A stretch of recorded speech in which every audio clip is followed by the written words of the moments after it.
ওম নমঃ ভগবতে বাসুদেবায়। জয় শ্রীকৃষ্ণ, রাধে রাধে, জয় মা লক্ষ্মী। নমস্কার সকল দর্শককে রিমিস ভার্সন এই চ্যানেলের পক্ষ থেকে সকলকে সুস্বাগতম। আশা করছি ঈশ্বরের কৃপায় আপনারা সকলেই ভালো আছেন, সুস্থ আছেন।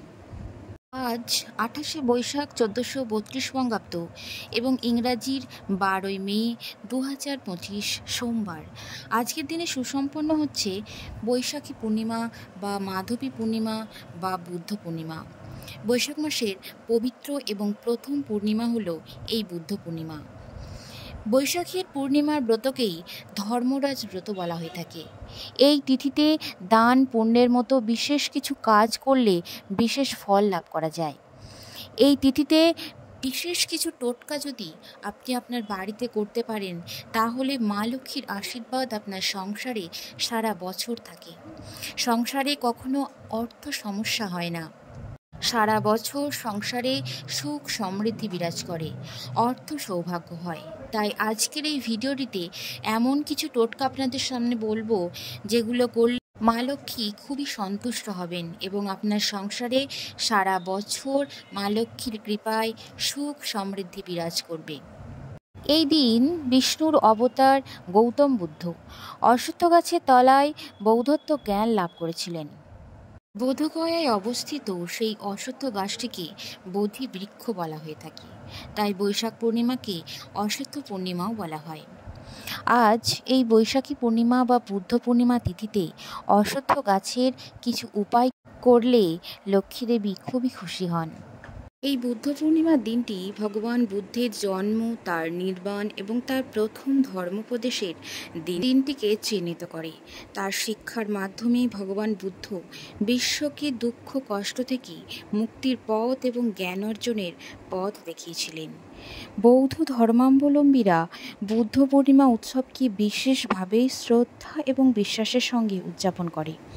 তবে হিন্দু ধর্মেও এই উৎসব বিশেষ তাৎপর্য রয়েছে। এই দিনে অশ্বত্থ গাছের পূজার এক বিশেষ মাহাত্ম্য রয়েছে। অশ্বত্থ গাছ ভগবান বিষ্ণুর সাথে সম্পর্কিত এবং এটি একটি পবিত্র গাছ হিসেবে বিবেচিত হয়।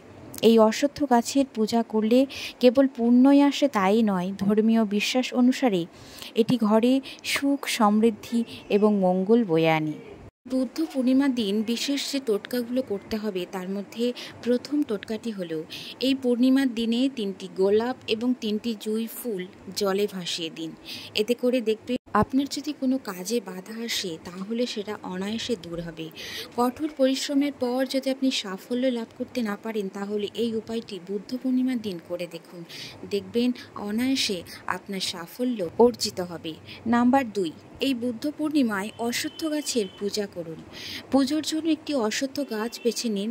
যদি বাড়ির কাছে অশ্বত্থ গাছ না থাকে, তাহলে নিকটতম মন্দির বা পবিত্র স্থান যেখানে অশ্বত্থ গাছ রয়েছে, সেখানে গিয়ে অশ্বত্থ গাছের পূজা করুন।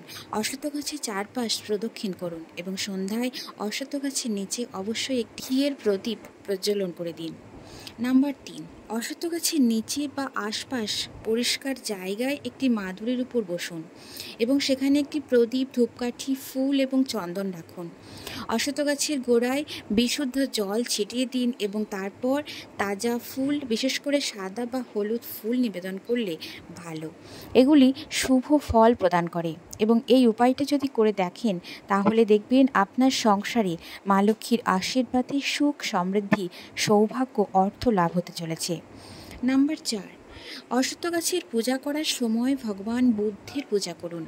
বিশেষ করে ওম মণিপদ্মে হোম এই মন্ত্রটি জপ করুন। এই মন্ত্রটি শান্তি এবং সমৃদ্ধির প্রতীক।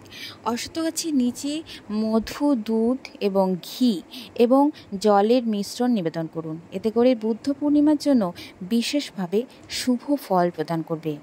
এবং পুজোর পরে চন্দ্রদেবকে অর্ঘ্য উৎসর্গ করুন। একটি পাত্রে জল এবং ফুল রেখে চাঁদের দিকে নিবেদন করুন। এটি হলো ভগবান চন্দ্রের আশীর্বাদ পাওয়ার একটি বিশেষ উপায়। সনাতন ধর্মে প্রকৃতি পূজার এক বিশেষ প্রথা আছে। গাছপালা, নদী, পর্বত পুজোর মাধ্যমে আমরা প্রকৃতির বিভিন্ন রূপের পূজা করে থাকি। হিন্দু ধর্মে বেশ কিছু গাছকে শুভ বলে মনে করা হয়। এর মধ্যে অন্যতম একটি গাছ হলো অশ্বত্থ গাছ। মনে করা হয় যে এই গাছে ত্রিদেবের বাস। আবার শনিকে তুষ্ট করার জন্য এই গাছের পুজো করা হয়। অন্যদিকে অনেকে আবার বলে থাকেন যে অশ্বত্থ গাছে নাকি প্রেতাত্মাদের বাস। কলিযুগে অশ্বত্থ গাছকে কল্পবৃক্ষ বলে মনে করা হয়। এতে আত্মা দেবতার পাশাপাশি পূর্বপুরুষেরাও বাস করেন, তাই কল্পবৃক্ষ মনে করা হয় এই গাছকে। শ্রীমদ্ ভগবদ্গীতায় কৃষ্ণ জানিয়েছেন, অশ্বত্থ সর্ববৃক্ষ নাম মূলত ব্রহ্মরূপায় মধ্যত বিশ্বরূপেণে অগ্রত শিবরূপায় অশ্বত্থায় নমো নমঃ। অর্থাৎ আমি বৃক্ষে অশ্বত্থ, যার মূলে ব্রহ্মা, মধ্যভাগে বিষ্ণু এবং অগ্রভাগে শিব সাক্ষাৎ রূপে বর্তমান। আবার স্কন্ধপুরাণ অনুযায়ী অশ্বত্থ গাছের শিকড়ে বিষ্ণু, কাণ্ডে কেশব অর্থাৎ শ্রীকৃষ্ণ, শাখায় নারায়ণ এবং পাতায় শ্রীহরি ও ফলে সমস্ত দেবতার বাস। তাই সনাতন ধর্মে অশ্বত্থ গাছের এক বিশেষ মাহাত্ম্য রয়েছে। তাই আজ এই পবিত্র দিনে অবশ্যই অশ্বত্থ গাছের পূজা করুন এবং সন্ধ্যায় অবশ্যই একটি গাওয়া ঘিয়ের প্রদীপ প্রজ্বলন করুন। বন্ধুরা, আজকের পর্বটি এই পর্যন্ত ছিল। আবারও দেখা হচ্ছে আপনার সাথে নতুন কোনো পর্ব নিয়ে। ধন্যবাদ সকলকে।